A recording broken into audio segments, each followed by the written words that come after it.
Welcome to Sales Secrets from the Top 1%, where the world's best sales experts share their secrets to sales success. My name is Bornancin, a serial salesperson and entrepreneur, and I'm sitting down with the world's best sales experts to share their top secrets to sales success. Hello and welcome to this episode of Sales Secrets from the Top 1%, where the world's best sales experts share their secrets to sales success. And I am thrilled, honored, humbled, and grateful to have with me today, Todd Caponi. Todd is an award-winning sales leader and author of one of my favorite new books, The Transparency Sale.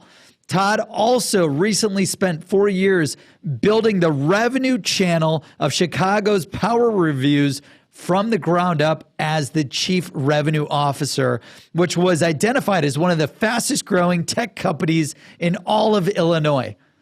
Previously, Todd has held leadership roles with 3 other tech companies, including ExactTarget, where he helped the organization to a successful IPO and a $2.7 billion exit to Salesforce.com.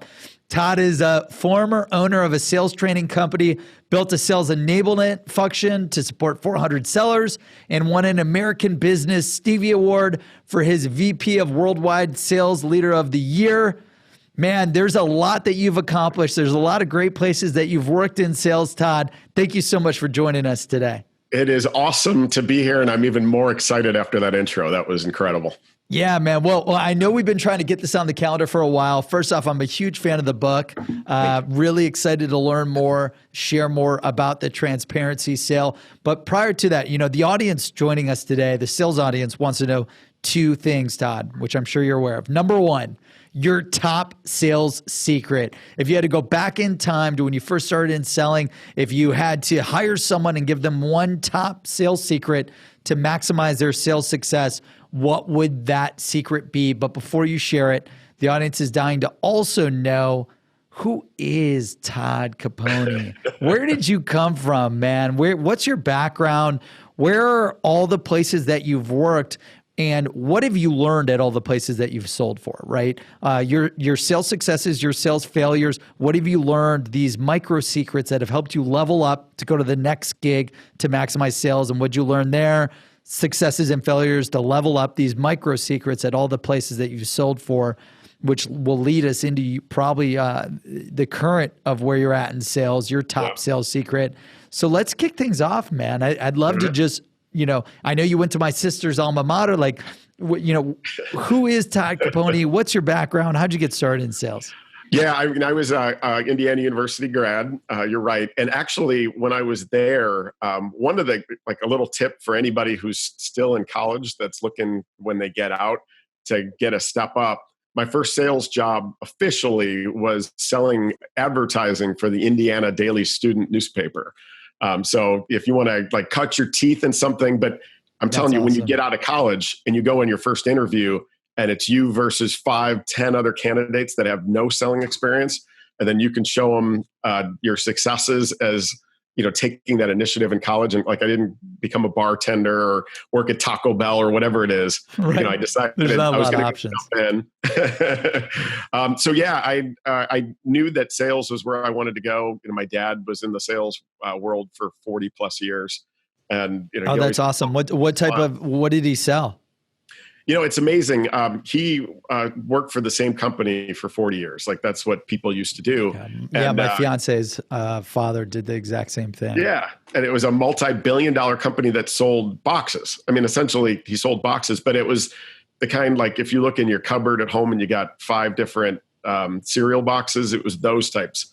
So the custom, Kellogg's special the P&G boxes or consumer goods. Yeah. And so I got right into it. My first real selling role was selling overnight shipping. And back then, there was I'm old. I got a little gray going here, but there was no cell phones. I literally, they would come in the morning. I had to make 500 cold calls a week. And then every week I had to show at least one sale. They gave me a company car, which I thought was going to be the coolest thing ever. And they would literally come randomly and audit your car without telling you. And if there was a candy wrapper, even a wire hanger versus a wooden hanger, you would lose commission dollars. Like you had to treat the company car like a baby. But it was a beatdown back then. I mean, that's the way they used to do it. But I learned how to make cold calls like an animal. And so they just gave you like a list of people to call, and you just had to dial down the list. If that list is it had a funny name. It was called the phone book. And literally, I mean, I had a territory. I lived in Southern California. So I had a territory from Pasadena to the San Gabriel Mountains, which is where the smog goes to die. And they just give you a massive list. I would leave the office, and if I didn't have meetings, I'd go to the local hotel. There's a Hyatt, and I had a little credit card for making payphone. And so I'd make probably 300 of those cold calls a week from a payphone in a hotel. So I mean, that's a lot of quarters. Was it a quarter per call? It was, I think it was a quarter, but you had a little credit card, so it would bill directly to the company. So that's good. At least that's like a paying per dial, man. That's brutal. Exactly. It was nuts. But and you had to do the dialing. And then so I ended up getting into the technology space when I moved to Chicago with Computer Associates. Oh, sweet. That's hold on. What was the biggest thing you learned making all those dials down the phone book? Just to be relentless. I mean, there was, back then it was more of a fear thing. That was the culture that they would drive. That, hey, if you didn't do it, you'd be fired. And it was like I was living, I had money on my credit cards back then. I was living in a nice townhome that I shouldn't have been living in at the time. I overspent, driving a fancy car, and you go into survival mode. But you just really quickly learn that you can't judge no's as no's. You got to judge every no as getting you a little closer to the yes. If you know that your ratio is 50 no's to get that one yes, every no is like, all right, I only got 49 left before that yes is coming. And that's so awesome. Go negative on any of that. And that, the first few weeks I'd, go walking home like Charlie Brown crying in my beer. But it quickly you get to that point where no's are welcome because it just gets you closer. Awesome. So be relentless. That's a great micro secret. Yeah. Every no gets you closer to yes. And then you join CA Technologies, and I know CA well because my life changed when my dad went from selling to CA Technologies from an analyst all the way to VP of sales for over a decade. Really? Yeah. Small world, man. Uh-huh. I know Art and Charlie. New Charlie. So go ahead. So you end up getting a job from Cali, or where were you?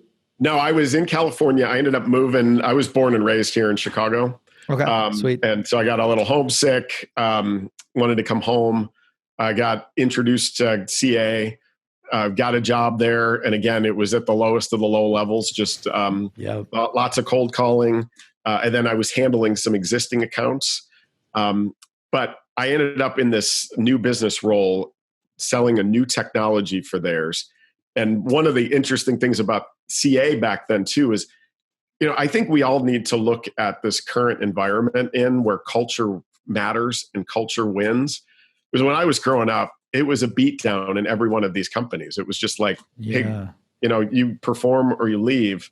And so, the way CA used to do it, I was the number one performer in all of the Midwest. And I did around 70% of my quota that year. And so when you think the number one performer, I should have been at 700% or 200%. I was at 70. That's the way, like they would just set quotas really high, get you very excited. And, I don't even know what the lesson learned was from there other than that resilience. And you just got to stick to it. And you can't let people get you down because, they would do it every time. I'd hang up from a phone call, had a boss over my head saying, who was that? They were brutal, dude. CA Technologies was beat downtown, brutal. Oh, yeah. Yeah, he would ask me if it was a personal call. It was just like your life was there. And I think part of what I discovered about the lesson learned from CA came out of my next job, which was there was a buddy of mine that I got to know really well at CA. Yeah. Did you feel at CA Technologies like that's where you learned that culture is important? yeah, I learned it after I left. Got it. Okay. Because, coming from overnight shipping to there, and it was still the beatdown, I was just like, hey, I like sales. I guess this is what I'm going to have to deal with. Oh my God. And then, so I had a really good buddy at CA. His name's DJ Paoni. And that name might ring a bell because today he is the president of SAP North America. Yep. But, he was my buddy, and he went to SAP and called me up and he was like, dude, this is different. I want to get you in here. And I went there and spent 3.5 years there. And it was one of the most fun times of my career. It was the late 90s when everybody was worried that when the calendar would hit January 1st, 2000, that planes would fall out of the sky and nukes would get blown. I mean, it was Y2K or whatever. It was Y2K. And so I ended up, selling massive ERP implementations. In 1999, I did 825% of my target. Holy shit, dude. Sold that's insane. I had a $3 million target. I sold a little over 24 million. What was the secret there then? Well, I mean, at that point, it was like working at a drive-through. I learned, well, first of all, the culture was fantastic. Like I went from CA to, hey, we're going to create an environment where you're going to love what you do, who you do it with, and who you do it for. And you're going to want to run through a brick wall for everybody in that organization. And I mean, that was when I discovered that culture thing. It's crazy how important that is because like same thing happened to me when I was selling for IBM. And then I went to sell for Google and a Google search agency, dude. Like same person, different culture, your performance skyrockets when you're in the right culture. Well, yeah. I mean, when I'm at CA, I'm doing it for me. I mean, it was still like, I got to go get a paycheck. I'm going to go crush this. I want to have a better resume when I come out of here. At SAP, it became, about me and about the paycheck, but I love these people and I love what we're doing. And oh my God, you know what? I have a 3-day weekend and like, I'm driving back from wherever I am on Sunday night. And I'm like, I can't wait to get to it. And that's what culture does. It's different. It's awesome. And so, at the time though, there was this thing happening and it was called the internet bubble. But essentially what it was these companies were establishing themselves out of garages and going public day 4 and having billion-dollar valuations. I had buddies of mine that couldn't sell their way out of a paper bag. And I'm being kind of crazy, but that were millionaires overnight. And I'm like, what am I doing? Like, I'm doing all right, but why is that guy? So there was this barge of millionaires that was heading off the coast and I went running for it. And I left SAP in the beginning of 2000, right as the barge had gotten far enough away where I could run right into the water. I mean, it was the bubble burst right when I left. And I ended up running myself ragged for a couple of years, just running startups into the ground. And so I did that for a couple of years. It was just a couple of terrible things that I jumped on that even, people around me were, I explained the concept of one company. And I remember my dad was like, but Todd, that's not going to work. I'm like, Dad, I don't think you're understanding what I'm saying. Like, this is what they did. Yeah, Todd, I've been in this space forever. That's not going to work. I'm like, I'm going to prove you wrong. And then 3 months later, the company's folded up and I'm looking for something else. Shit.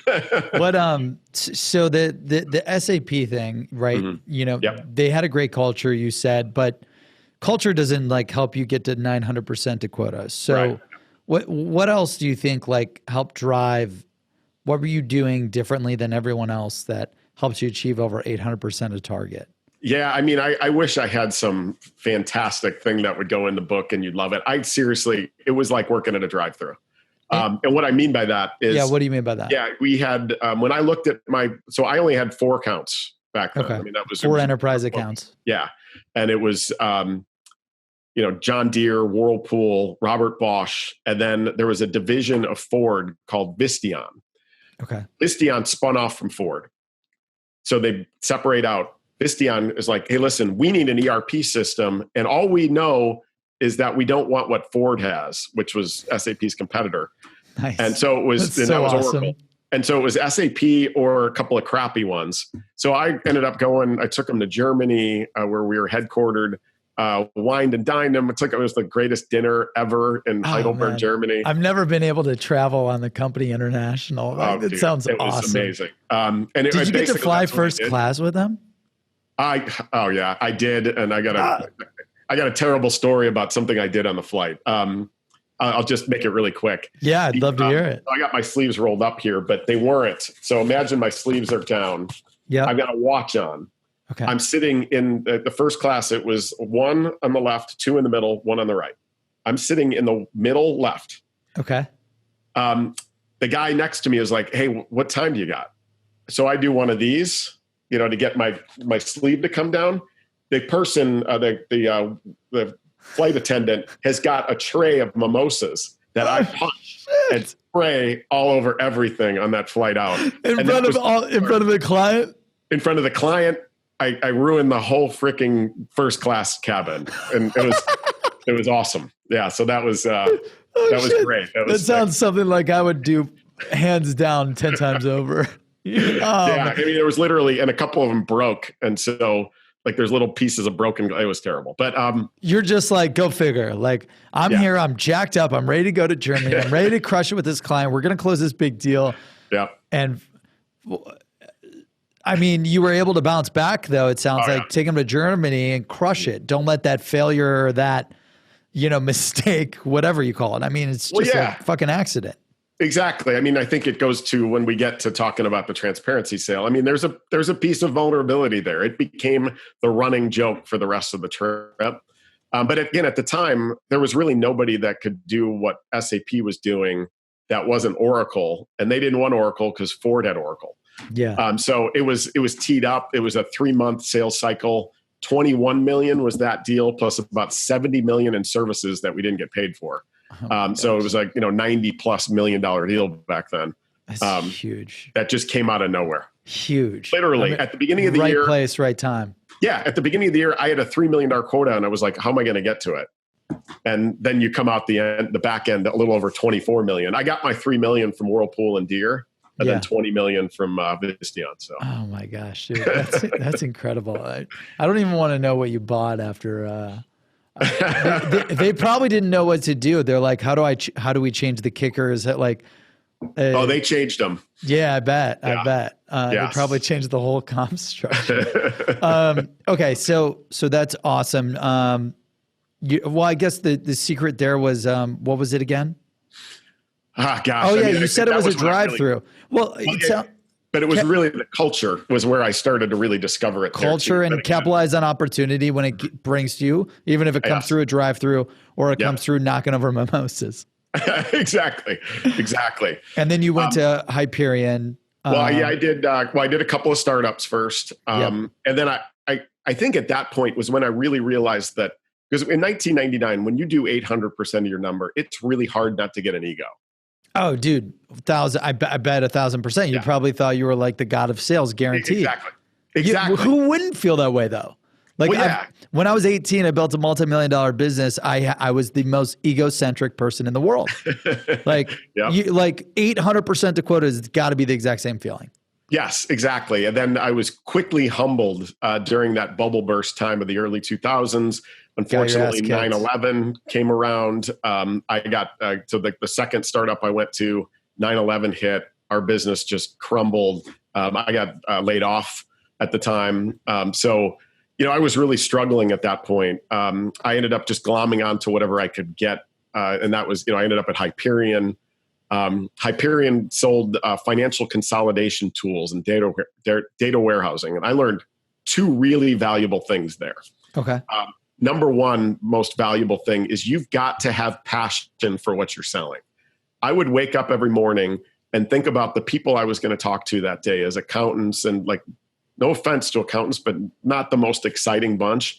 And I'm selling financial consolidation tools that I honestly had no freaking interest in the world. I was so bored that I performed all right. Like I did fine, but I really discovered that you got to have passion for what you're doing. You got to want to go read up and be an expert on something, because when you're not, your performance suffers, your life suffers. I mean, I became fairly miserable.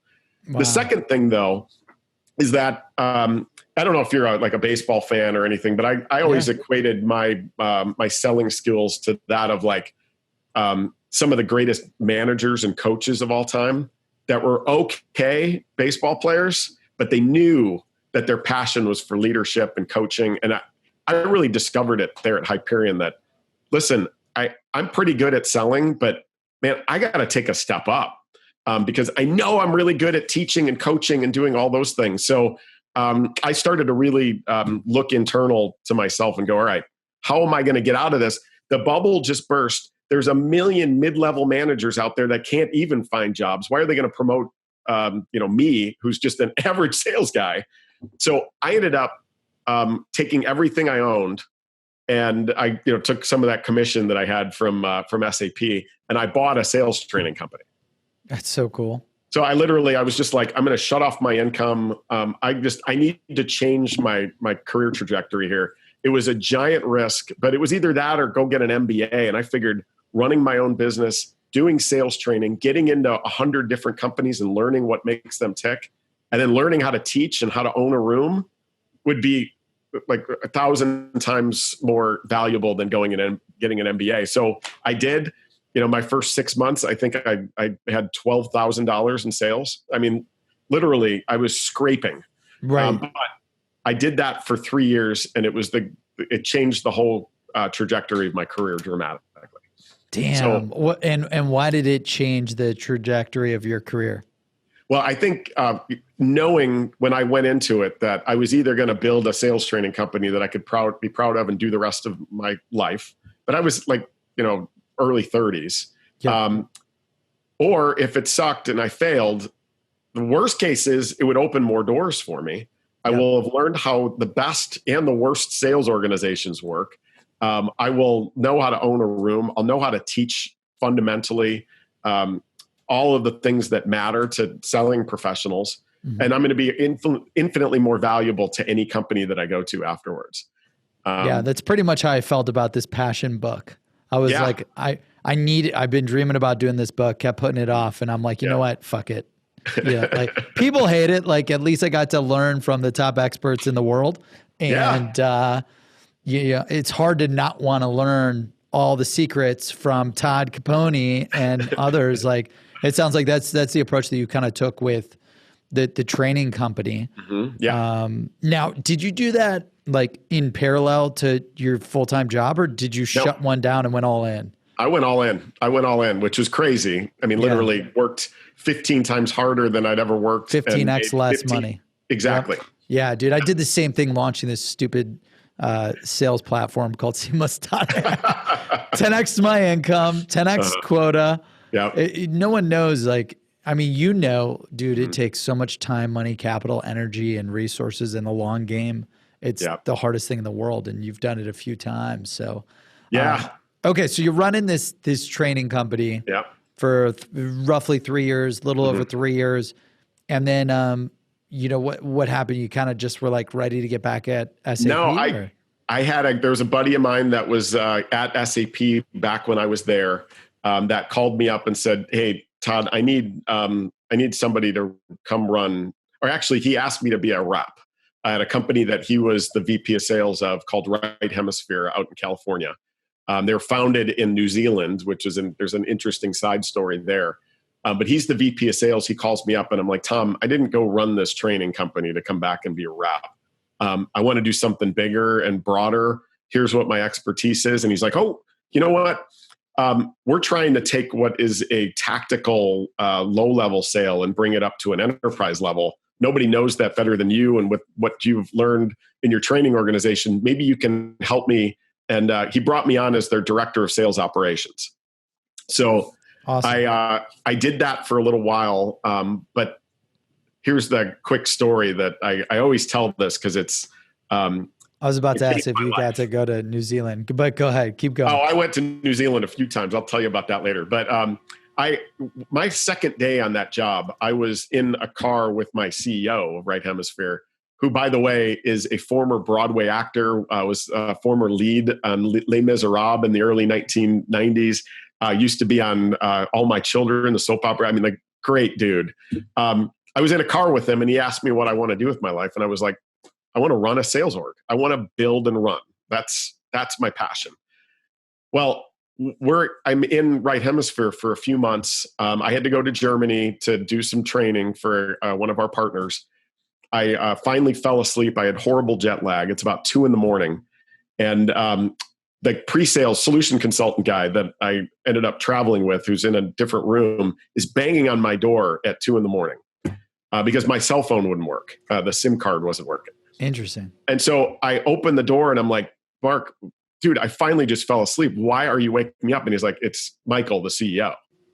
And I'm like, all right, I guess I'll take that. Yeah, I'll answer. And he tells me, hey, Todd, we just had to part company with the VP of sales. We want you to do it. No shit. And I was like, well, and he's like, do you want it? And I'm like, are you kidding? Yes. And I haven't been able to sleep for 2 days, and now you just made it 3. Thank you. But that changed everything. It was, he really recognized something in what I had learned and my passion around it. And we ended up taking the company from barely keeping the lights on to about 400% growth. I won that American Business Award for VP of Worldwide Sales of the Year in 2009. And it was amazing. So many lessons learned there. One of the big ones was focus. It's where I really learned focus. Okay. As a technology, we could address a million needs. Like, we could do science projects all day long. But where I knew the money was in complex manufacturing. So aerospace and automotive. And I'm like, I told all the reps, for the next 6 months, your account list is aerospace and automotive, and anything else is no. How did you know that was the right, pick a niche and get rich? It sounds like is the secret and the focus. How did you know that was the one? Well, it's funny. We had a deal going with Boeing, and we brought in value selling as a methodology back then. Okay. And we could barely afford it. So they negotiated a deal with us that we would pay a baseline amount, but then pay a variable based on performance. So if our numbers went up. What is value selling, by the way? It's for the audience. It's a selling methodology. It's actually a selling methodology, similar to others, that's really focused on taking the conversation that you have with the client, which is typically problem centric, like, oh, this doesn't work, I wish this was better, and elevating the conversation to tie it to something that really matters to an organization, which is revenue growth, cost reduction, risk reduction. And there's a whole methodology around how they do it, which is really simple to implement. I'm in love with it. I think it was Challenger before Challenger. Yeah, same here. It's fantastic. But we ended up bringing that in, and a deal that we were doing with Boeing was a crappy little deal. We were able to elevate our conversations, and it turned into a $7 million deal in a company that was doing about $5 million in revenue. I mean, we were battling, barely battling through. And to do a $7 million deal, just more than double the company with one deal. And I saw something there. We all did. Like, I don't want to, it's not like Magic Todd here, but we all just kind of saw, wait a second, these are problems that these complex manufacturing companies in aerospace, automotive, oil and gas had a lot of them too. So that was actually the third vertical we focused on. And we just went after it.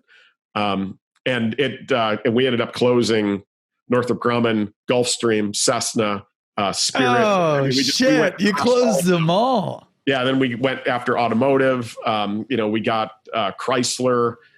We went aerospace. We got Schlumberger, Halliburton. And all of a sudden, we just went from this little company that, barely keeping the lights on to a nice little exit to SAP a few years later. So. And you said you were with the CEO on a plane or driving? Just driving. It was like day 2 in that 10-year. And Day 2, he asks you, like, where do you see yourself? You're like, I want to be a sales leader. Mm-hmm. How many years later does he come to you and say, we fired our VP of sales? Probably, it was under a year. Really? Same. Yeah. Oh my gosh. Same year. Yeah. Hey, here's your shot. Mm-hmm. I mean, I think you got to embrace understanding where you want to go and make that known without being a dick about it. Like, I was never trying to undermine, like, that VP of sales. He and I are still really good buds. Awesome. As a matter of fact, I just went and spoke at his sales kickoff for the company he's with now. So, we're still really, really close. So it was never anything. That sounds like a micro secret. Like, don't burn any bridges, because you just never know. Oh yeah, you can't. You can't. Exactly right. Okay. And then, you say yes, you pick a niche and get rich. And by the way, before you were VP of sales, how much in revenue do you think the company was doing? It had to be under 5 million. Under 5 million. And then you won all of these accounts and you yeah, I think we grew to around 20 million. Our exit was not fantastic because we went up and then started to flatten out. But it was a near 9-figure exit. So it's pretty good. I mean, yeah, that's pretty good for sure. Yeah. Shit. And I mean, okay. So I'm trying to achieve a 9-figure minimum exit as fast as possible. Yeah. 3 years or less. You did it at Right Hemisphere to SAP. Yeah. What, besides pick a niche and get rich, what other secrets do you have? Just because that's a huge win. Well, the other thing that I did there is I hired somebody to focus solely on SAP pretty quickly thereafter, because I knew they would make a great partner because they were the winners in the complex manufacturing space.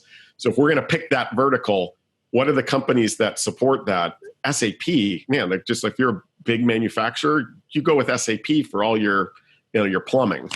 And so I had one guy, his name's Steve, that built all the relationships with everybody at SAP, top to bottom. They all knew who we were. And eventually they saw this value of embedding that technology in what they do. And they're still using it today. So did you hire a channel partner or what? Yeah, it was just a guy that I knew that was super smart, that wanted to get into building channels. Okay. Yeah. No. So, you basically just hired this one person to just do SAP channel. Yeah. That's a big, did you feel like that was a big bet or no? You just knew it would work? I think that, I knew it wouldn't. My goal was not the exit. I was running sales and I wanted to build a badass sales organization. And I knew that getting really, really close with SAP was the way to do it from my experience there. That's awesome. And I knew that this guy, he had the relationships there. He could go do it. And so I knew it was going to pay off from a sales perspective. I didn't necessarily have the foresight to think they would be our exit, but it worked out that way. That's awesome. And then anything else that comes to mind from 5 to 100 million, nearly 100 million exit that you and the team did on the sales side? Yeah, I mean, I think that there are, in every one of these organizations that you're in, there are fantastic times and there are fantastically horrible times. We had to at one point, right when I was rolling into that role from sales ops into VP of sales, take our sales team down from 10 down to 4 and then rebuild it. And obviously I was not the guy that had to deliver that news because it was right before the time. But there's some times that suck in every organization, the most successful organizations. But if you see the future, if you see the vision, you got to hang in there. And one of the things that I said as a mantra for myself a long time ago, and people that know this about me, is that I never make a decision on whether to leave an organization other than once every 3 months. So the middle of every quarter is when I would actually have a little calendar thing that I would be like, think about it. Because you can't make your decision at the beginning of a quarter because you're either on a super high or a super low. And you can't make the decision at the end of a quarter for the same reason. Oh my God, middle of the quarter, great. I just, and then the rest of the time I make a decision for 3 months. And if that decision is stay, I force myself not to think about it until that next 3 months later. I've done that for 12, 13 years in my career. It's a brilliant way to do it. It's kind of like trying to weigh yourself right after Christmas. It's not a good time after all the cookies and the garbage, right? Exactly. I don't know if that's a good analogy. No, it is. I mean, you make decisions in a vacuum. It's just you got to create a little process around it. Where the hell did you come up? Where'd you come up with the middle of the quarter? Just because it's easy to get recruited and to go to other new shiny objects, and it sounds like you did that with all the startups, and that hurt, right? Hurt your pocketbook and hurt your emotions, probably, just like it did for me when I lost out. like, I don't know, the once a quarter, it seems brilliant. What are the questions that you ask? I ask myself. I mean, typically, Yeah, like when you're like, okay, middle of the quarter at SAP, right Hemisphere, or wherever. yeah. What do you write? Like yes, no, 1 to 10. Like what do you ask or say? Yeah, I mean, it's a good question. I think, in most cases, I literally try to logic it out. Like, here's why I should stay. Here's why I should go. Most of the Kind of time, like pros and cons. yeah, I mean, most of the time it was super easy. It wasn't like I would sit down and carve out 2 hours to think about it. At Right Hemisphere, at ExactTarget, I went my first 3 years there with it never even taking more than a minute to make the decision. I just freaking loved it. I was just like, of course I'm staying. Awesome. But then there were certain times where I would literally pro-con it out. But one of the things in writing the book that I've learned, and I know is so accurate, is that we can logic it all day long, but we make decisions based on feeling and emotion and gut. And so it's like I'm using the logic to justify what I already know most of those times. Yep. But yeah, I think you need to take as much emotion out. And I just felt like the middle of the quarter was the best time to do that. That's awesome. Yeah, and I know you share a lot of secrets in the transparency sale that you go over, like the hard-earned secrets for earning potential buyers, which we'll get into in a minute, but in a little bit. So, okay, you're acquired by SAP. Yes. And I left just before the acquisition, by the way. Just to there was a period there where we were starting to flatten out. Yeah, you said that. And so I vested. I wanted to go do something else, and I knew that this process was going to take a long time. There was some crazy stuff that happened at Right Hemisphere too. It was, it was time to go. And I became. So here's a funny little story. Right Hemisphere. The reason I mentioned that they were founded in New Zealand, and then when the VCs got into them, they moved their headquarters to the Valley. Is because when I won that American Business Award, I became local news in Auckland, New Zealand, because it was awesome. Like, hey, this New Zealand company, they're actually winning awards. And so when I left Right Hemisphere, I was doing on the side some work for the New Zealand government. It's called New Zealand Trade and Enterprise, where I would help out with these New Zealand-founded companies that were looking to establish a beachhead in the United States, to help them figure out what their go-to-market should be.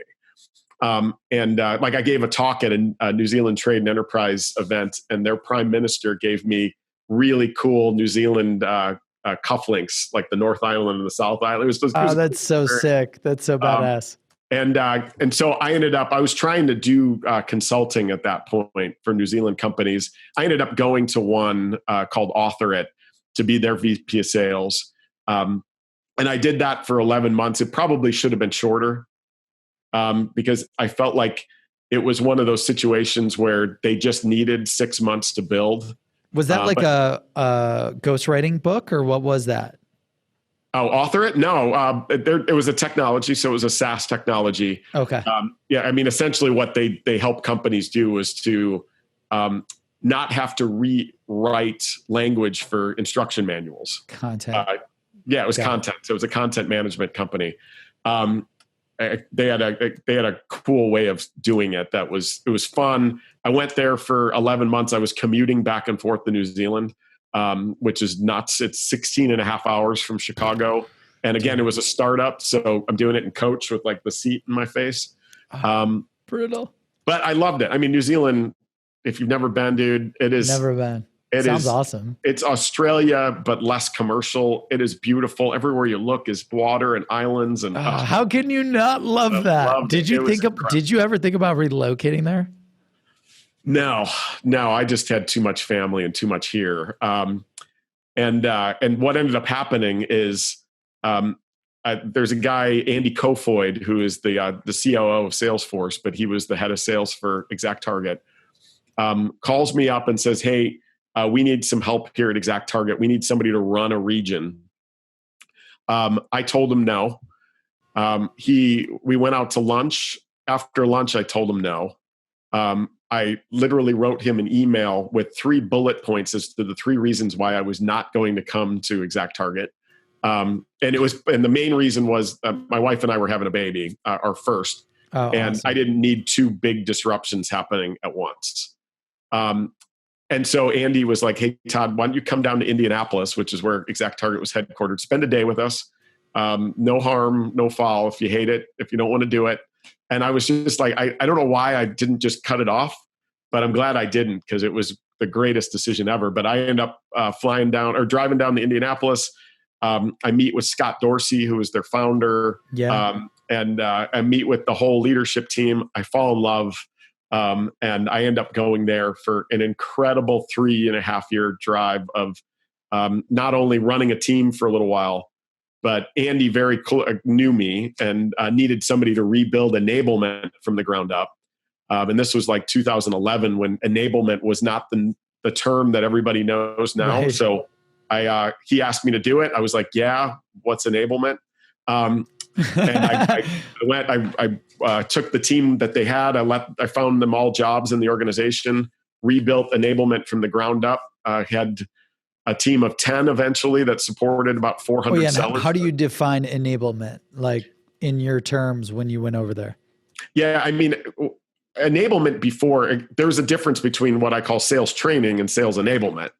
And it was always sales training, which is, let's get new hires in a room. We were hiring like 30 new hires a month. I mean, it was nuts. Yeah, and we get them in a room, cram their brains full of information for 2 weeks, and then send them off and go, all right, you're ready. And like, that's insane. I believe that enablement needs to be all about making sure that sellers have all of the tools and resources they need to be able to execute in the field as efficiently and effectively as possible. And so for us, it wasn't just get them in a classroom. I hired a couple of people to build out online, on-demand awesome. Training. Learning modules, LMS. Yeah, and our brains, dude, we can't focus for more than 15 minutes. So we created piles of 15-minute training classes. Smart. That if I'm going to teach you a technology that you're only going to use once every 3 months, that's dumb to do in a classroom. Let's teach foundation in the classroom and then give you a 15-minute refresher that you can use on demand and go when you're ready. Yep. And so we did that. Benioff bought us for $2.7 billion. Yeah. And then got on the phone and told me that I had 6 weeks to teach his 2,000 sellers what he had just spent all that money on. And the good news. Oh shit. Did you talk to him? No, I did not talk directly to him. It was I was on the phone where he was delivering that message though. Yeah. The good news was we were ready because we had all the on-demand training curriculum, and we could do it in 2 weeks. On that call, is he like because I've read Behind the Cloud, I'm trying to get him in the book. Yeah. Was he is he super aggressive, or is he super, how is he like when you hear him on the phone? Was that the first time you heard him on the phone? Well, I met him when the acquisition happened. Okay, got it. The day it happened, I'm in Indianapolis. I live in Chicago, but I was commuting. So I'm in my hotel. My phone lights up. Hey, Salesforce just bought us. Get to the Conrad Hilton where we're going to meet with Mark. And so our leadership team, we all go to the Conrad Hilton. We're sitting in this room. Scott Dorsey, our CEO, who is immaculate. I love Scott Dorsey. Awesome. Greatest. Tim Kopp, all those guys. I had a great time. Yeah, so Scott walks in and he looks fantastic, perfectly pressed suit.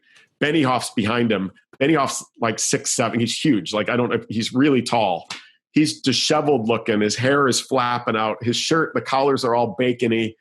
And I'm just like, what the hell is going on? He walks in. Scott welcomes us, says, hey, this is what happens. I'm looking at Mark just waiting for him to start talking. And he starts talking and it's just like, the guy is brilliant, like insanely brilliant. Every word out of his mouth was fantastic. We had been working on a project around messaging what our organization was. Now that we had just bought iGo Digital and Pardot just a few months back, we didn't know who we were anymore. And so one of the guys asked the question saying, hey, we got a team that's been figuring out who we are. So now that you're buying us, who are we? And he's like, well, before I bought you, this is who I think you are. And he lays it out and we're just like, That's it. We spent so much time working on this. We should have just called Mark. He would have had it done in 5 minutes. The guy he's amazing. Like I just, not always like, he didn't show up all polished and everything, but I knew. It's because when you're brilliant, you're focused on, your mind's just focused on other shit outside of that. Yeah. And there's people in your life, Brandon, you're going to see, and you've probably experienced this already, that are a level above everyone else. Yep. And it oozes out of them. Like you talk to them and it's just like, I'm dealing with all these smart people. And whole nother level. This guy walks in, I'm like, wow. That every word out of his mouth, I was just like, I wish I could record this. I had chills. He's incredible. God, that's fucking awesome. Yeah. I mean, like, because you or I may never get that opportunity again. No, exactly. That picture of that Conrad Hilton ballroom that we were in is always ingrained in my head. And just the feeling, like you're nervous. You're just like, my whole world's about to change. And here comes this dude. And he literally sat across like 3 chairs. Just that big? Yeah. Or no, chill. Exactly. Chill. Totally chill. Yeah. And then he just starts talking and it was like, all right, I'm ready. Let's go run through some brick walls together. Dude, that's awesome. So, so you led sales enablement, and I knew you were there for almost 4 years until you guys got acquired, or even post acquisition. Yeah. What were the micro secrets or the big things that maximized your success at ExactTarget? It sounds like the culture was a great fit. Mm-hmm. Yeah. What successes, failures, micro secrets did you take away from that experience that helped you level up to PowerReviews? Yeah, there's a few things. Obviously the culture was huge. We viewed the sales process as a differentiator in a couple of ways. One of the things that Scott Dorsey always taught us is that we never, ever bash the competitors. And that was never my style anyway, but Scott Dorsey and I went on calls together. And before the call, he would always look me in the eyes and he'd be like, Todd, remember, they're looking at this competitor and this competitor. We are always positive about them. And I was like, that's super cool. That just shows who we are. But we also, that was when we really started to focus on every message that we gave to a potential buyer was focused on them. It was not we, it was them. We customized every presentation. We did this thing we called the art of the possible, which is where we would go before we'd go on a big call. We would go experience what it's like to live in the shoes of the client by buying stuff on their website, following the whole process. We'd get in a room and go, all right, what was great, what wasn't, and how would we make it great? And then our presentation would start with that. It was a challenger-esque type presentation that was, here's what you're great at, but here's the opportunities. Here's 3 opportunities for you to be awesome. Yeah, and I love that, man. Yeah. I miss that. Like now that I sell seamless.ai, which is sold just like data.com or salesforce.com, like $100 a month per user for unlimited. Mm-hmm. And my previous history was selling 7-figure deals for IBM and Google, where we would do that challenger sale that, what was the art of the possible, you call it. I remember doing all of the jazz of like the research of their online experience, what they could be doing, where they're lacking, what are the competitors doing, how could they generate millions in revenue working with us, and the roadmap and strategy to do that. That's the part that I think I miss the most here at Seamless. And I'm trying to figure out like, how can we do the art of the possible, which you say is a micro secret, but with like a sales lead software. Like there's ways that you could totally do it. We're also moving really fast. So like, I'm trying to figure out how do I do that at scale really fast. I haven't figured it out yet. That's awesome though. So you basically took the challenger sale on steroids and did extensive research, purchasing. I love that you said what was great and what wasn't great and how you would make it great. So you probably signed up for all their email newsletters, bought products like, did they have shopping cart abandonment? Do they do this? Do they do that? Like, what are their nurture tracks? Like, how would you write their nurture tracks? How would you design them and then show them like, this is the art of the like possible with us? Exactly. And we would come up with things that we couldn't even do sometimes. But we'd always frame it as, hey, we don't do this, but we saw this as an opportunity. So we would be a broad type consulting type sale. That's awesome. Man, it was amazing how it worked. And I became a challenger nut. Like I not only read the book 3 times, but I went to every retreat that they had that Brent Adamson and Matt Dixon did. My friends at the time before I wrote my book were like, they would introduce me as the challenger guy. Like, I mean, that was because I really believe in that, especially at the more complex type selling environments. It's so critical at the enterprise level. Same here. I just fell in love with Dixon and everything that those guys teach. Like, it's so critical. Yeah. And I mean, you were already used to it with value selling, and then like challenger selling is just like enterprise selling. You're here. I'm going to take you there. Here's all the results and revenue and ROI and all that jazz, but also here's all the strategy and research. Like, it sounds like you've been doing that pretty much your whole career. Yeah. I mean, I always compare it to reality makeover TV shows, which I know sounds insane, but basically in a reality makeover TV show, there's a participant that knows they have a problem. They invited those people in. It's not like they barged in. And the people, whoever the facilitators are, if you think about like Queer Eye or Restaurant Impossible or Biggest Loser, they realize they have a problem. The facilitators show them that their problem is valid, but it's actually worse than they thought it was. and they embrace vulnerability and then take them on a journey that shows them what's possible and how to get there. And that's what I believe good selling presentations and good selling processes are. Is it's always about the participant who knows that something's wrong. They wouldn't have invited you in to present, but you've got to show them that their problem is more urgent. And those reality makeover TV shows, it tells a great story, but it also compels the participant to act, and that's really what matters.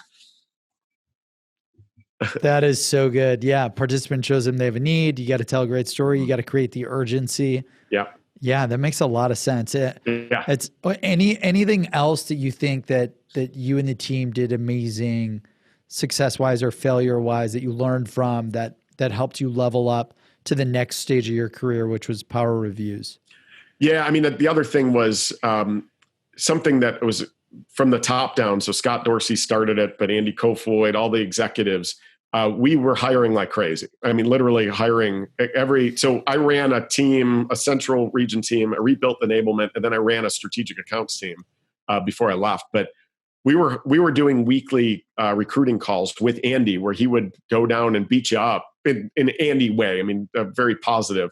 But when we would talk about candidates, we would talk about their experience, but we would talk about their culture fit first, because we knew it doesn't take more than 1 or 2 people to sour a whole patch, right?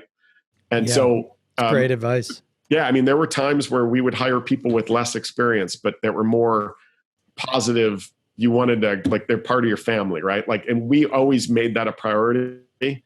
And you hire some shitty people every so often. That happens. Yeah, but kills you. Kills the company. Kills you when it happens. Traction. You got to cut those fast. But the culture fit was everything to them. And I just took that to heart, that when I went to PowerReviews, we were going to build a family there. And I love that. I mean, it's so funny you said that. I've just had like 6 guys,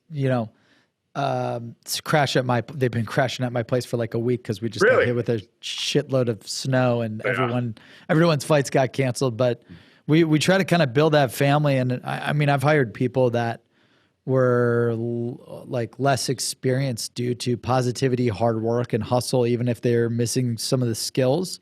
Yeah. Because like you just know that's going to breed that excellence and move everyone forward. That's interesting that was like, it's awesome to hear that was a big factor in what you guys built at ExactTarget.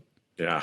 Well, I'll tell you. So let me tell you this PowerReview story. Because it's crazy. Okay.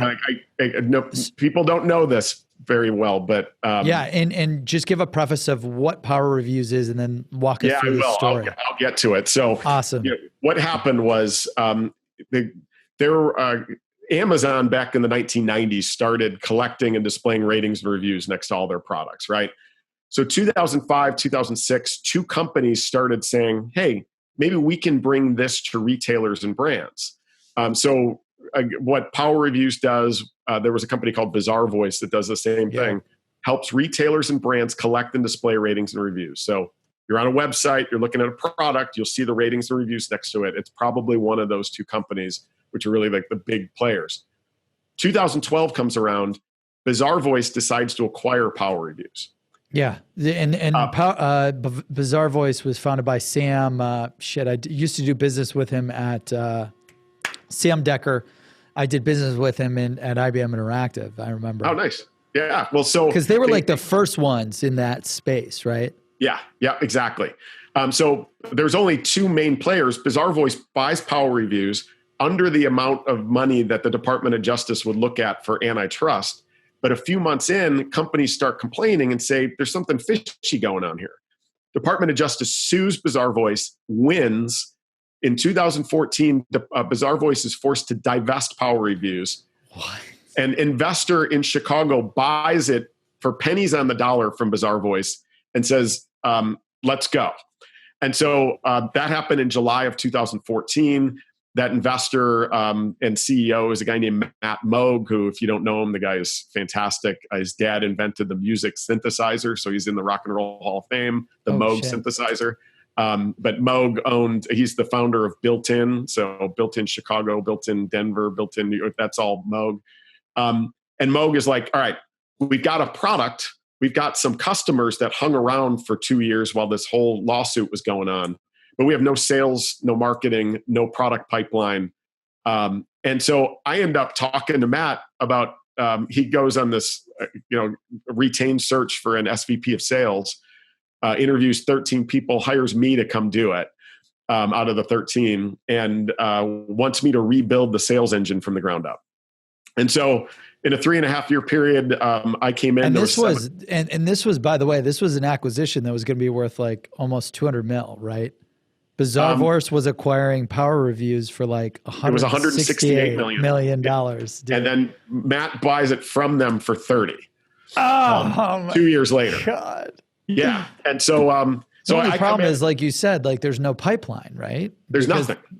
Fuck. Yeah, we're starting from scratch. Now, the Department of Justice slapped Bazaarvoice pretty hard too by saying that, hey, if any of your customers that are on Bazaarvoice now want to leave, termination for convenience applies. So they can get out for a 1-year period. And did they get in trouble because it was like a monopoly or like? Yeah, it was antitrust. So there was antitrust activities. There was, if you go online and look at Bazaarvoice PowerReviews antitrust, it's incredible. It's just crazy. And so, it's like a case study for how not to do an acquisition like across the 100%. Tech world. Yes, which is 100%. And so, so you're like, this is the best opportunity in the world that I'm going to take next. I don't know. Like, I just wanted to go. It was Chicago, so it's in my backyard. It's e-commerce. It's the space that I love, and I like to build. Like I said, I want to build revenue capacity. I just have so much fun doing it. So Matt, from his previous companies, had 7 or 8 reps that he has at PowerReviews now. I come in. 3.5 years later, that 7 turned into, I had 62 when I left. We had Deloitte called, from 2014 to 2017, said it was the fastest growing company in all of Illinois. And we just built a machine and went and killed it for 3.5 years in that ratings and reviews space. Wow, dude. So okay, walk us through how you did that, right? Because basically, the company's probably in complete turmoil. Both companies learned each other's secrets. Oh yeah. Like when you merge like that, dude, you know everything about each other. Yes. They divest, you're brought in, you don't know anything about this like review space, but you know the whole industry, which is awesome. And ExactTarget sold to those retailers and whatnot. So what was like the first year, the first 90, like how did you do it from dog shit to massive success? Well, 2 things. Number 1 was art of the possible again. I mean, we just, what we came in and did is ratings and reviews could have been viewed as a commodity that, hey, it's just ratings and reviews. Who the hell cares? But we took every deal and did an art of the possible on it. So one quick story on that, Whirlpool was Bazaarvoice's customer of the year in 2014, like literally on stage at their customer event. We had them live on our platform by April of 2015 by doing an art of the possible on them. Like they brought us in and said, hey, we want to, like, we understand that here you are again. We want to understand what's going on in the market. And we said, all right, we're happy to share that. But we spent some time interacting with Whirlpool as though we were a client, and we found 3 opportunities that you could probably do with Bazaarvoice, but we just wanted to bring them to your attention. And we presented it that way. So instead of talking about PowerReviews, we talked about how great Whirlpool could be.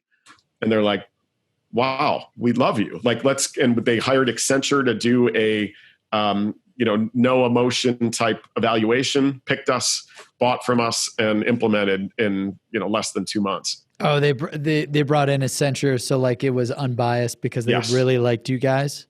Yeah. And I think again, they were Bazaarvoice's customer of the year too. So they liked them too. I think they just wanted, and the second lesson learned there kind of ties into the first one, is embrace transparency.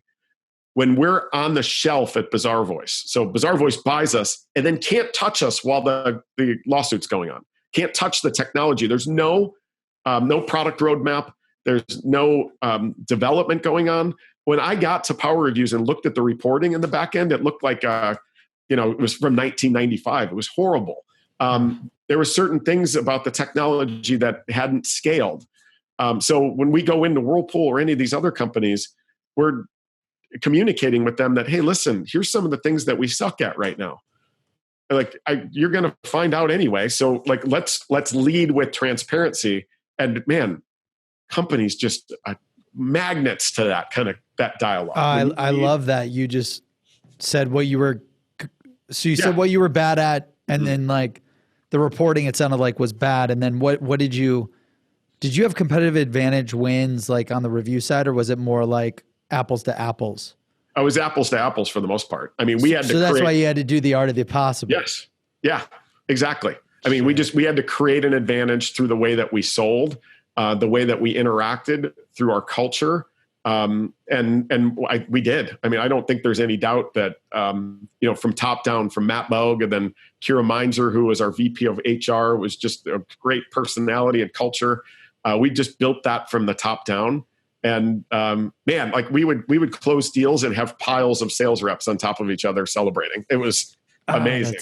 We just created an incredible culture. Contests around everything. Some of the craziest contests you've ever heard. What were some of the craziness? Oh God, these guys will probably kill me for telling you this, but we, coming out of the gate, we knew we weren't going to sell much. So I think it was my head of inside sales that I'd hired right away that came. I don't remember whose idea was it. And so you're going to think this is crazy. And of course, we're not serious. Look, disclaimer, this was a joke. Yeah. We said that if we could do $2 million out of the gate, that we would kill somebody. And so we had up on the wall something called the hunt. And then like we would joke about like, hey, if we get that deal and that deal, who are we going to get? And it was hilarious. But it brought us all together. My CTO, who didn't know me, very well, like when we were talking about this, and we'd pretend like we were serious. He grabbed me by the shoulders once. He's like, Todd, you can't do this. And I'm like, Jim, don't worry about it. It's 2 million is a long shot. Like, I don't think we're going to get there. So don't worry about it. Like, and it was hilarious, but we'd just do stuff like that to just bring everybody together. And it was like family. And it just like those guys and gals are like brothers and sisters to me. Even so it was just like an absolute crazy, it's just like a fun, crazy, like we've got massive goals. We don't know how the hell we're going to do it, but let's just try to pull it off. Oh yeah. Yeah, exactly. And let's use our approach and our culture as our differentiator, because we're not going to differentiate with the product very much because we're behind. And so we had to hire some great developers to pull the product up, and we were able to catch up and pass in some areas. But that experience was just incredible. It's just so cool. Yeah, and it sounds like, because obviously Bazaarvoice had a ton of money. They were way ahead on the product side. Yeah. I like to think of it as like Salesforce versus Oracle, like when Salesforce just started or whatever. I don't even know if that's a good analogy, but to sell when you're way behind on product, you use this art of the possible, custom pitches, custom presentations. You're here, you're there, we'll take you there. New ideas. Like, how do you do that at scale? Because I'm trying to figure it out right now. Yeah. Like I want to, everyone that works with us, I want them to feel the art of the possible, this secret that you talk about. I don't even know if that's your top secret. which we'll get into, but like, how do you do it at scale? Yeah, I've got like to hit my big revenue goals, we got to do 50 pitches a day. So how do I do the art of the possible 50 times a day? Well, I think that you probably know enough about the companies that do it well and do it well with Seamless and the ones that don't, that you could have all of your callers and all of your salespeople with 3 or 4 things that most companies fall into that category. That's what we did at PowerReviews, where our reps would be able to go to a website and very quickly find 2 or 3 things that they could present as art of the possible, and do it at scale. So we wouldn't call and say, hey, we're PowerReviews. We help collect and display ratings and reviews. Who freaking cares? Right. Instead, they would call and say, hey, I noticed on your site you're doing this, this, and this. We got a couple of ideas for you. And that just and people are like, I love ideas. And it just changes the tone. And if you can teach your reps to quickly identify what those 2 or 3 ideas might be that would also resonate, you can do it at scale pretty quickly. Got it. Yeah. So basically, scalable ideas to showcase the art of the possible. And the way to create it scalable was probably like being industry-based, persona-based. Industry-based would I assume would be the easiest. Like if they're in e-commerce on WebSphere, you could be like, oh, and this is how you would do it in WebSphere, but you could use that template for every e-commerce company on WebSphere. Well, yeah, I think it was more along the lines of, if you're not collecting, displaying ratings and reviews, and you're in retail, you're way behind. So that's the first thing you look for. Yep. But then there's companies that do it well and companies that don't. There's a company, there was a Talbot's, for example. One of the things that we noticed really quickly is Talbot's was collecting size and fit information on their clothing, but they were also collecting it on their fragrances. And so like we're able to pick that out really quickly and go, hey, we noticed something that you should call Bazaarvoice right now and tell them to fix that. And like we get on the phone and talk to them about it, and they're like, how long did it take you to find that? And we're like, a minute. We're like, all right, what do you guys do? So awesome. It's just like things like that. You can teach your reps to be teachers at scale and see things and pick things out that are obvious, and not at the tech kind of tech weenie side. So yeah, no, that makes sense. And when I was personally selling for Google, that's what I did. I'd look at their paid search, their SEO, what they're doing in digital, their commerce platform. I'd look at everything, like you're talking about, the art of the possible and competitors and all that jazz. So you would know what to look for to create the art of the possible at scale. Yeah, like you're not saying spend like 3 hours customizing a pitch deck for a demo. You're saying like never. Okay, like take us through like a day in the life of creating the art of the possible for you at PowerReviews. Let's say that I go to a site and I see that they don't have reviews. Then I've got a pitch deck that's for a client that doesn't have reviews. If I have a client that has reviews but they're doing it wrong, I might just have my demo would be 4 sites that are doing it right, and just pop them to that. If I saw an issue where a client has a username and password blocking your ability to leave a rating and review, I would have one slide that would talk about what the value is of getting rid of that. And so if there's only 5 choices and every company probably has 1 or 2 of those as a problem, and I've got 1 or 2 slides that are ready to go for each one, it doesn't take having to, we're not doing like, I got to get their logo on a slide and I got to have like, it can appear to be very customized very, very quickly, just using the slides and your dialogue.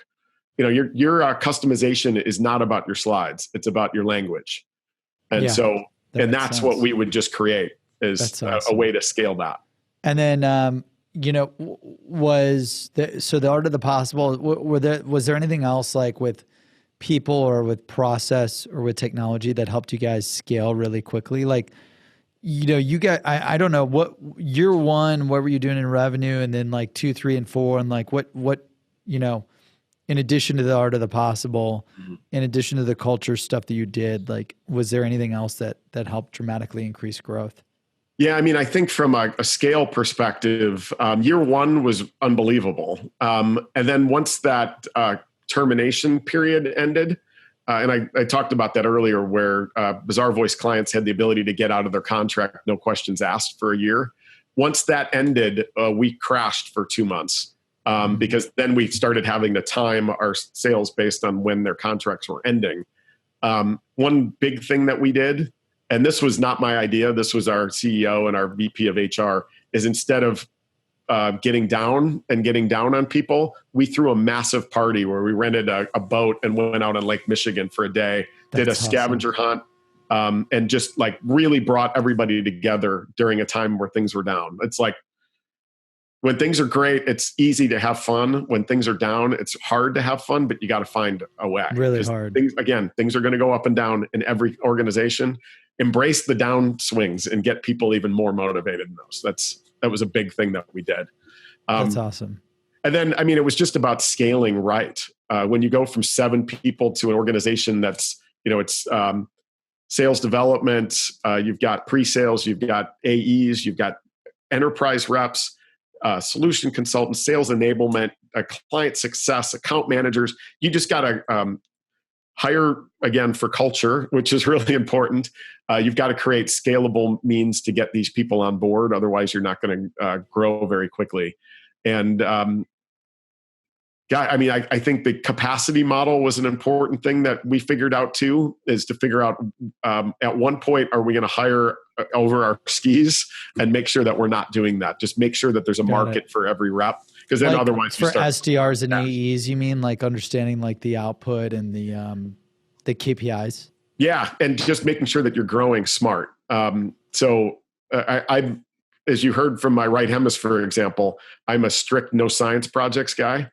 That we establish our focus. We say yes to these companies. We say no to these companies. And then here's our criteria for the maybes. And the no's are no's. Like and there's times where, like there was a medical, like a doctoral practice that came to us, a big, massive one in the Southeast that wanted to do ratings and reviews.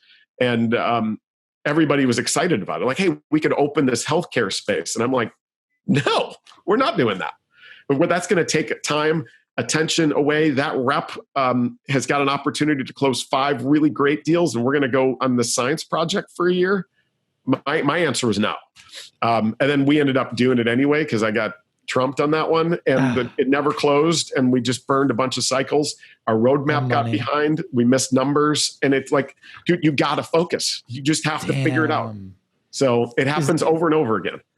Would that be another, like one of the top things at PowerReviews that led to your success was like picking the niche and focusing?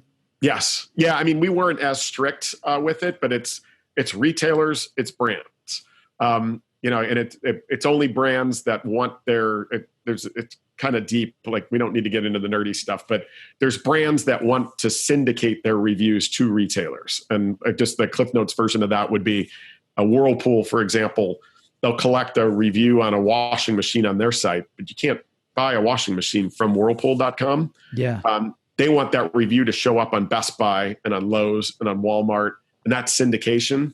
And so those are the brands. So any retailer and then brands that want to syndicate, and anybody that falls outside of that, like, we had I think it was Expedia or one of those companies called us and said, hey, help us with collecting our reviews and moderating them. We're like, no. It's Expedia, though. No, we're not doing that. No. That's and awesome. it helps us in a huge way to just stay focused. That's amazing, man. Well, I know, sales secrets from the top 1%. We've gone over a lot of secrets. You know, Todd, what would you say is your number one top secret to sales succce? Transparency wins. Believe it or not. Yeah, I wrote a book on it. Transparency wins. So, I'm a little biased. I figured that would play into it a little bit. Yeah. Okay, so when you say, what does that mean? What does transparency wins mean? What does the transparency sale mean? Well, so here's the thing that knocked it out of the park for me. So I'm CRO of a great, fast-growing organization. We do a study with Northwestern University on the impact of ratings and reviews. So on a website, when the website is the salesperson, so let's say you're on Vineyard Vines or Crocs or Jet or one of those companies, a product that has a review score of between 4.2 to 4.5 sells better than a product that's a perfect 5. Damn. Now, I start literally like all the data says that? All the data. We did all the Northwestern, like they had this whole MBA program that did a big study on it for us. And it confirmed that imperfect wins, in that when a product is a 4.2, it'll sell better than a 5. So I'm sitting there looking at my sales org thinking, all right, are we teaching our reps to sell as though we're perfect? And what happens if we start embracing this imperfection and leading with it, just like a website would do in a self-guided type of sale? So in the B2B world, what if we mimic that? What happens? And so, quick story on this. I'm in New York. I have this idea for this book, right? So I go meet with a buddy of mine who was the CMO of Yext at the time. Yeah. And he had written a book himself. I'm talking through this whole thing with him. He actually introduced me to the CEO of Yext as the challenger guy. And I'm like, I've got something better. I think I'm onto something here. My sales manager calls me and says, hey, inbound lead just came in from Calvin Klein. I'm like, Calvin Klein, well, that's a great one. Apparel, they're in New York, right? Like, yeah. They want to start an evaluation. They're going to go through this whole big process. And I was like, well, hey, could you call him back and see if he wants to grab coffee? I'm here in New York right now, and I've got my afternoon open. And so the guy says yes. I go to his office. It wasn't coffee. He brought his whole team into his little office in Manhattan and shows me his monitor on the wall. And he's like, you can plug into this. Like, I'm going to give him a presentation. And I'm like, oh, all right. Well, like it was kind of an awkward start, right? But I'm like, that's like the worst too. Big, massive brand. You think you're just like literally going to get like discovery done, and he wants you to bring the pitch. Yes. Yeah. And brings the whole team into his little Manhattan office. I work like elbow to elbow in this thing. And so he's New York in the best way possible, just meaning like direct, like, hey, let's just get to it. So there's not a lot of small talk. And he's like, Todd, listen, I've talked to your competitors. They seem really solid. Wanted to bring you in because you seem like a viable alternative. What makes you better than them? And I'm looking around and I'm like, hey, why don't I start with why they're better than us? Because there's some stuff that they're doing. There's an add-on product that they're doing that is getting some momentum in the market, and it's not even on our roadmap. And they all, like, you could feel the room exhale, like, all right, this dude's actually here to help us. And they're like, all right, yeah, go ahead. And so I explained this thing that they're building. And it was an add-on to ratings and reviews that went on the side. And we talked through it. I actually showed them how Gap is using it, so another apparel brand. And they're like, all right, well, that was really helpful. Like, if we decided that was important, what would you do? And I'm like, well, we're not going to build it. There's partners that can plug in, that we can take care of it that way. But if it's important for it to be in one solution, I'm going to save you 40 minutes and a whole evaluation, and I'm going to get out of here. And they're like, no, that was great.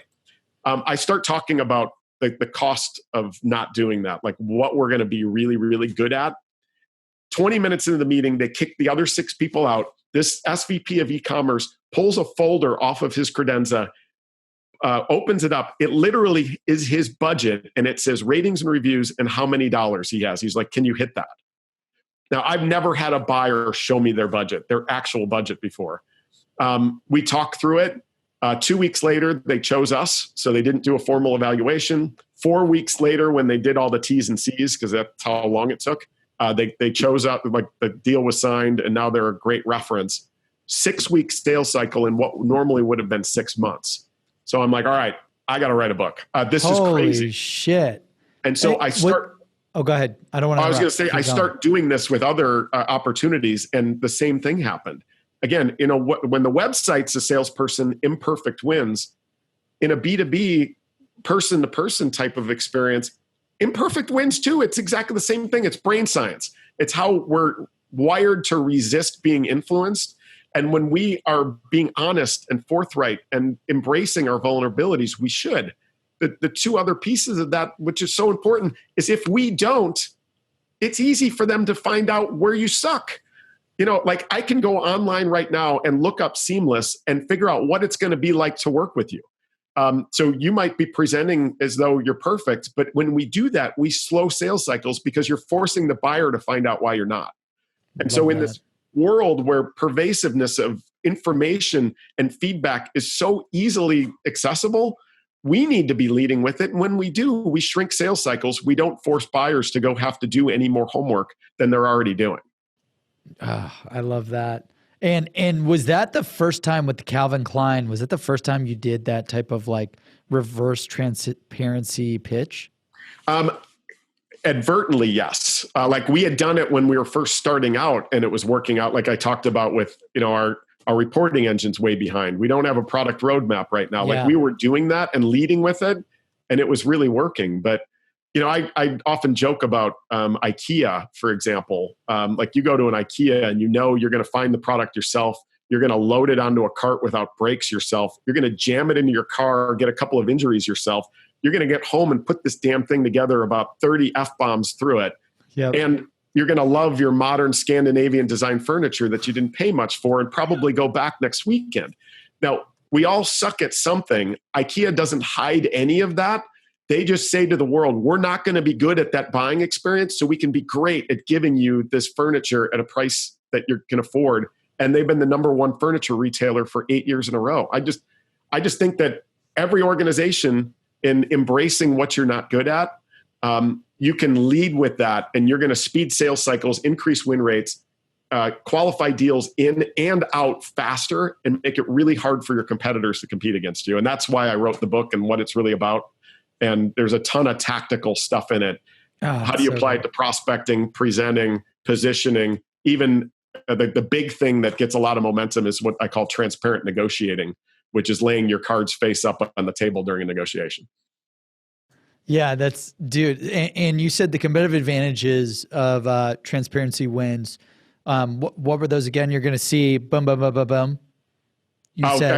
Your sales cycles are going to speed up. There's no question about that. CEB just came out with a study that says that in a typical sales cycle, 61% of the time that your buyer is spending on the evaluation is in doing homework outside of you or your competitor. Yep. I think that shrinks dramatically when you provide the information that they're going to try to find doing their homework. Your win rates are going to go up. But before that, you're going to qualify in deals in faster and out faster, meaning the ones you were going to lose anyway, you're going to lose quick, which is the goal. Like if you're going to lose, don't you want to lose fast? And then once you get them in, you're going to win a higher percentage of them. And then the last part about making it really hard for your competitors to compete against you is when Calvin Klein called and said that they chose us, he joked that he told them, the competitor first, that they chose us. The competitor went into the spiel about that piece that we don't have. And he joked with them, their CRO told me all about it. And it was like, boom, like, there you go. It's fantastic. That's awesome. Hard to seed competition. I'm taking notes on my phone. Yeah, dude, that's hard to seed competition. That's incredible. Transparency wins. You have to embrace transparencies. It will speed up sales cycles. It will increase win rates. It will help you qualify deals. Hard for competitors to compete. Hard to see the competition. And it's just better to be transparent, better to be authentic. When I think about it, like, when I was reading through the book, I was thinking like, ever since like the transparency sale, I could think of it as like the authentic sale as well, like another transition. I like transparency better because authentic sale doesn't make any sense. I think you nailed the title. But for the first half of my career in sales at enterprise sales, I was so scared to be authentic and transparent. Like, everyone goes through so much shit every day, but so many people try to hide it. Mm-hmm. Like whether it's financial troubles, relationship troubles, business troubles, personal troubles, health troubles, appearance troubles, emotion troubles. Like, dude, the minute I decided to not give a shit about that stuff and just be myself and be authentic, like sales skyrocketed. And then I take transparency sale a little too far because I'm like, we're launching a reality TV show. We're launching like live streaming on LinkedIn. Like you want to see the good, the bad, and the ugly. Like, and what's interesting is like our business, like 7, 8, 9x'd, going all in on transparency and all in on authenticity because no one's perfect. Well, it's science too. I mean, there's science that talks to the fact that we're wired to resist being influenced. And if you can disarm that right out of the gate, I mean, it would be like if you were trying to convince everybody that every data point that you provide your clients is perfect. Like you're going to get a database and every email address and phone number is going to be perfect. You know, back in the day when I joked about the phone book, I mean, back then AT&T, they would deliver a phone book. They had wires into every one of those houses, every single one. The day they delivered the phone book, it was already 5% inaccurate. Now, if we think about that at the seamless level, I mean, if your reps are embracing the fact that, hey, we're going to be right more often than everybody else, and this is what we invest in, is to make sure that you're getting the best data you can possibly have. But yeah, sometimes you're going to find something and it's going to bounce back. Like that's part of the deal. I mean, that's embracing it. And if they're not getting it from you, the trust levels go down and they're going to go search and find out why you suck. And they're going to figure it out anyway. So I just think we need to embrace it. And again, there's science that backs it up. Yeah, and it sounds like you did the research study and found what you said 4.2 to 4.5 stars, right? Yeah, performed better than perfect. Yeah, and so the word that really gets everybody going is Tyra Banks coined it. It's this idea of being flawsome, and it's embracing your flaws, but knowing that you're awesome anyway. And so this is not a matter of teaching your reps to go out and go, "Hey, customers, this is why we suck." It's an idea of we should be presenting ourselves as 4.2 to 4.5. And when we do that, we're being authentic and transparent, but we're actually disarming that brain's filter that's trying to prevent being sold to. And we're going to have all of those great results that happen as a result of doing it. That's amazing, man. This is you've gone through like, I took notes on my phone. I've got like 100 secrets, all like micro secrets to dude, like selling to SAP, to go to ExactTarget and selling to Salesforce, to literally joining PowerReviews like a crazy man, dude. Yeah. I still think that was one of the riskiest things you could ever have done. And you joined and you crushed it. Like, that's really exciting. This investor buys PowerReviews instead of 200 mil for freaking 20, 30 mil. And you're like, you know what? That's the perfect next move for my career. I got to run after it, brother. Literally, all the SEC just shuts down that deal, and you're like, you know what? That'd be like the Lehman Brothers crashing, and you're like, you know what? I'm going to work at that wealth management company. I don't know where that came from, man, but I just think PowerReviews is the good guy in all this. Is kind of how I feel. But I think the last bit of advice that I'll give though is I talked earlier about how I left. I took everything I owned and sold it and bought a sales training company because I knew that I would be better for it, either creating a great company or I would have more options available at the back end. I left PowerReviews over the summer so I could write this book. That's awesome, man. And my wife jokes that, hey, I've never seen you work so hard. The only difference is you have no income. But I mean, I just viewed this as another opportunity to, you joked about this idea of if the book sucked, I did it. Like it was a bucket list thing for me. The good news is people seem to be loving the book. So that's awesome. And I hope that, this stuff really resonates with people because it's not just a belief. I've seen it in the science, and I know that this world of selling is evolving at a more and more rapid pace. And this is one of those things that we just need to embrace right now. And I think that the results speak for themselves. Yeah, no, seriously. And if you need a case study, bring me on stage with you, man, because I'd love, I remember selling at IBM and selling at Google and trying to always be perfect. Like I never made a mistake. I never screwed up. I was 100%. I was using your art of possible, but I was pitching multi-million-dollar websites and multi-million-dollar Google ad campaigns, and I never ran a Google ad or built a website in my life. So I could pitch it perfectly. I knew the audience perfect. I knew the art of the possible perfect.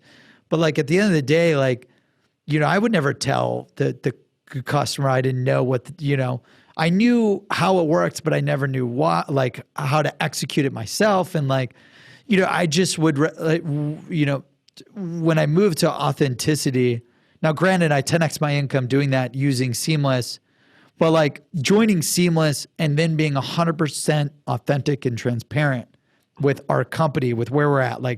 I talk about the goods, the bads, pitching 337 venture capitalists, like literally my CTO fucking me over, like shit that you're very transparent, right? This whole interview, you've been highly transparent. Mm-hmm. The amount of like inbound leads and deals we get and win because we're 1000% transparent. And I'm trying to figure out the tech to go live stream 24/7.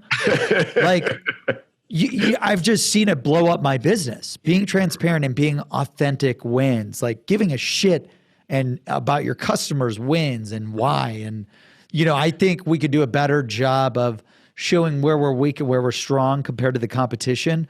Because, I do think we try to act as if we are perfect.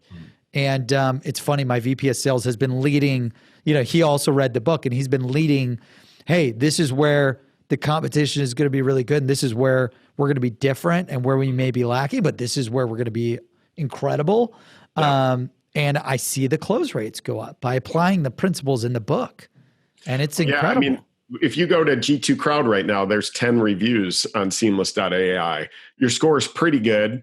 I think that as you get rolling, you'll start to attract even better reviews there. But, G2 Crowd just took a $55 million round. It's not like, that's growing. Like feedback is going to become more and more pervasive. And, what I see in your reviews is that customers love you guys, love the team, love working with you. You're incredibly responsive. And that's the kind of stuff that wins too. You combine that with the way that you're frontal on, the videos and LinkedIn and all of that, you become a team of human beings versus a company. And I think that wins too. That's part of the authenticity and transparency is I know exactly what I'm, granted, you and I had never met before this call, but because I've been following you, I knew it was like we're old buddies. Like we've been sitting at a bar for years because I felt like I already knew you before this conversation. And I think that's part of it. Yeah, that's awesome, man. And I know we've invested a lot of our time and energy on like the Chrome store reviews versus G2 Crowd. And there's so many different, I haven't had haven't had any marketing, like, which is really cool to build a multi-million-dollar business with zero marketing. That's awesome. But now it's time to let's build a real company for scale that could, hit a 9-10 figure exit. And there you go. It's just like figuring it out, working with smart people like you have done this 10 times over. Well, yeah. And there's companies like Glassdoor too. So that doesn't seem as obvious, but you've got to embrace that too, because I know you're going to be hiring and your current and future employees are on there talking about, your organization. Your future ones are going to go there, but I think future buyers are going to go there too to get an idea of what the culture is like and what it's going to be like working with these people. So it's not just the tech ratings and review site; it's the Glassdoors and all of these other ones. And again, we're just entering an era where that transparency is going to be everywhere. Mm-hmm. And if you as reps lead with it, and then that buyer goes over to one of those sites and sees that it matches exactly what the rep told me, then my trust goes through the roof. And I know that you're the person that I should be talking to instead of spending all this time willy-nilly trying to do research. So I'm going to start crying because I'm so into this, but it's, dude, I love it. I just really believe in it. No, me too. It's amazing. It's incredible. And then for anyone, like, just to give actionable takeaways for anyone that wants to master the transparency wins and the transparency sale, what are the best places to like just get started with applying this?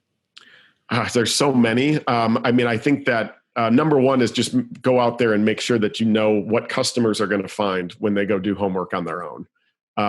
Because I think you can't be blindsided by it, first of all. But I think there is a need to embrace it. I think that's where marketing organizations come into to help take that content together and help salespeople message it the right way and lead with it.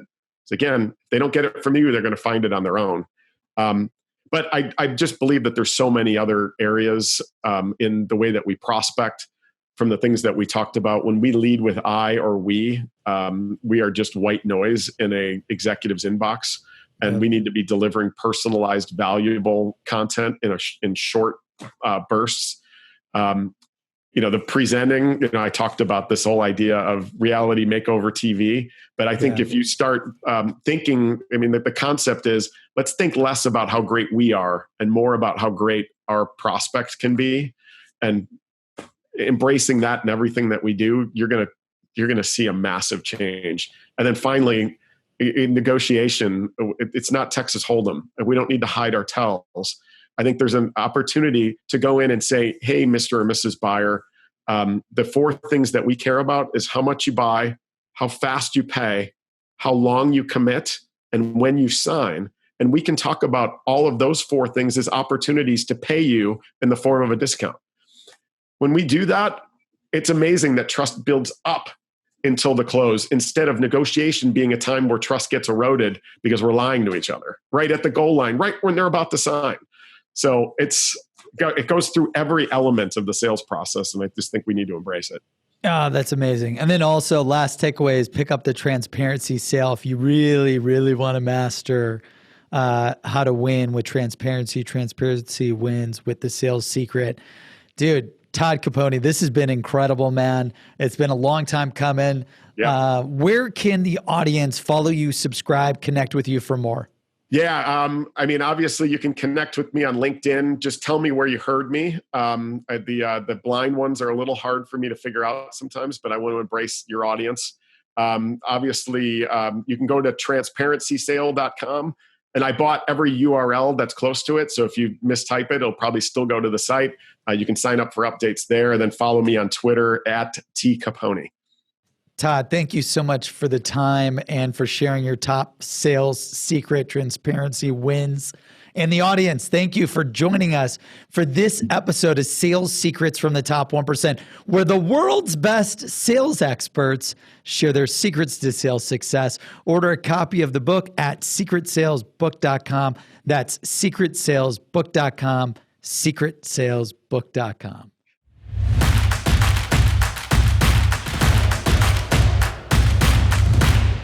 Thank you for tuning into this episode of Sales Secrets from the Top 1%. We release new episodes every Monday and Thursday, so make sure you subscribe on Apple Podcasts, Spotify, and YouTube to never miss an episode.